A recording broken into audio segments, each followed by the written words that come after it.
48 जो सीट है एमएलए का, उसमें भूया मुसा के गो हैं, गिने गुथी वही 4 गो, और उन लोग कोई 14 है, कोई 16 है, कोई 12 है।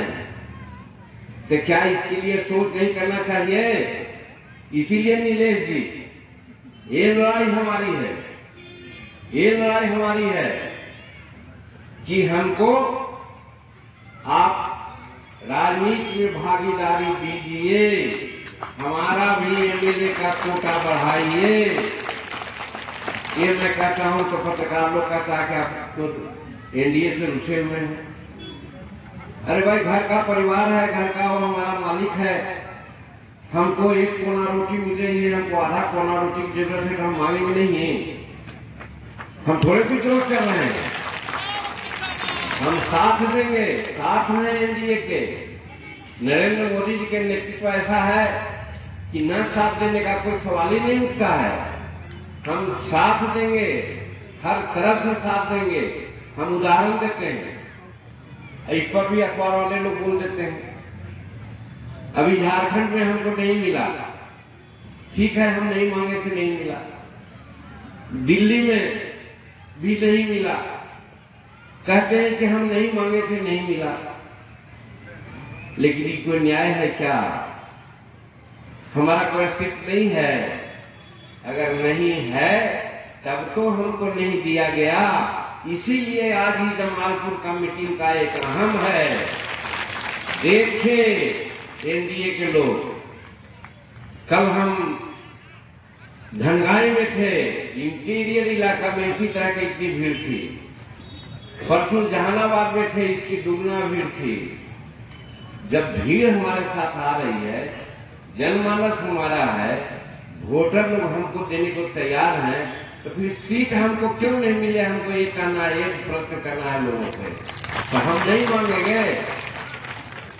हम कहना चाहते हैं, हम हरियाणा नहीं चाहते हैं कि हमको कितना सीट दे दो, लेकिन मैं कहता हूं कि जो मेरा वजूद है उसके आधार पर हमको सीट दो।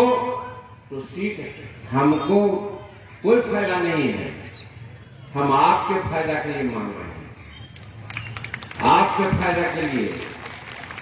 बात हमारे आगे बढ़ती है, लगता है कि कैबिनेट हमको छोड़ना पड़ेगा। क्या बढ़ती है आपके लिए? हम पहले शेड्यूल कास्ट की बात लेते हैं। अभी हमारे मुकेश जी कह रहे थे 3 डिसमिल, आप भूल गए। जीतन मांझी मुख्यमंत्री बना था तो कानून बना दिया था कि 5 डिसमिल जमीन हम देंगे। तो आप 3 डिसमिल की मांग क्यों कर रहे हैं? 5 डिसमिल की मांग होना चाहिए। क्या 5 डिसमिल मिली है जमीन किसी को?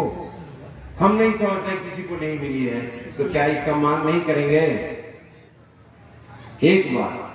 दूसरी बात, हमारे यहाँ 17-18 लाख एकड़ जमीन है,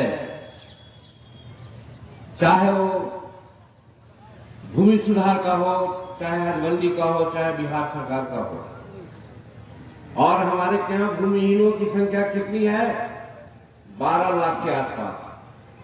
तो 12 जोड़े 18, अगर 1.5 एकड़ जमीन भी दे दी जाती है तो हमारा शेड्यूल कास्ट परिवार चाहे जो भी भूमिहीन हो 1.5 एकड़ का मालिक हो जाएगा।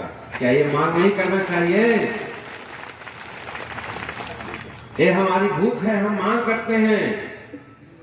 और ये मांग मेरे भाइयों बहनों, कहा गया है रामायण में कि विनय न मान ही जल्दी जल, गए कै दिन बीत, बोले राम सकोप बस, भय बिनु हो ही न प्रीत, भय बिनु हो ही न प्रीत। और वो भय क्या है?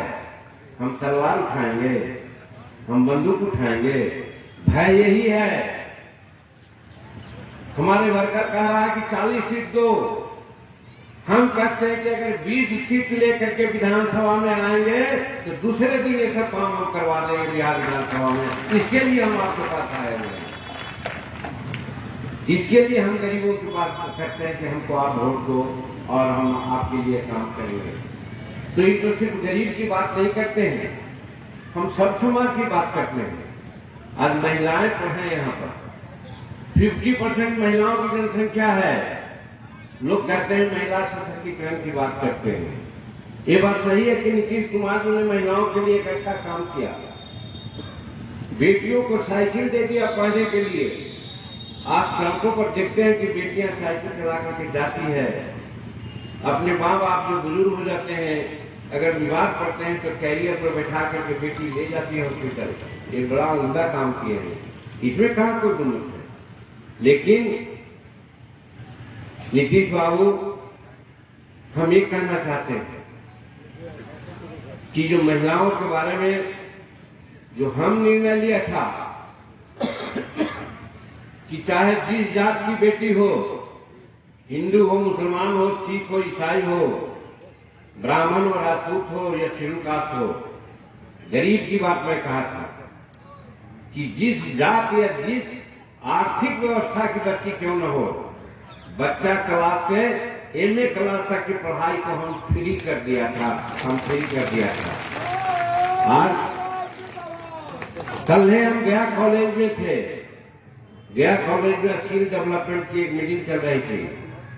बेटियां खड़ा होकर के कही हमसे कि अंकल, कोई दादा कही, कोई अंकल बोली कि आपको माफ करा दिया था, लेकिन सरकार डेफिसिट ग्रांट नहीं दे रही है, इसके लिए अमीर के बेटी तो पैसा दे करके फार्म भर लेती है, लेकिन गरीब की बेटी घर पर जाके बैठ जाती है।